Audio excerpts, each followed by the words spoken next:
I've built autonomous robots that outsmart obstacles and follow humans, but every project started with this one board. Most beginners fail because they buy a kit and copy paste code they do not understand. Today, I'm showing you the exact roadmap to go from zero to building your first modular creation. Robotics isn't about following a recipe, it's about understanding modules. We aren't just using an Arduino Uno because it's in a kit.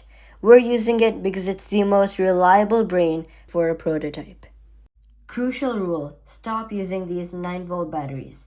They do not have the current for motors and will cause your Arduino to reset constantly.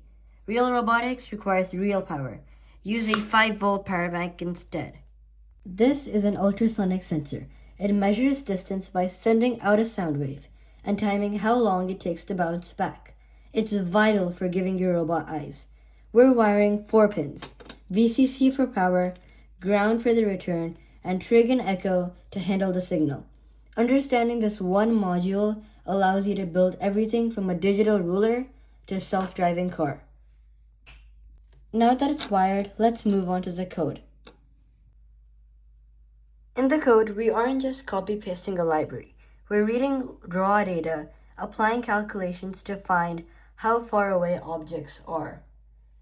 Look at the serial monitor. It's measuring distance in real time. As I put my hand above, it dips to 5 centimeters, and as I bring it farther, it increases. You didn't just make a circuit, you built a digital sense of sight. This simple setup is exactly how my modular robots stay on track.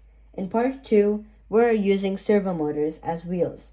Subscribe and hit the notification bell to make sure you don't miss out on the next video.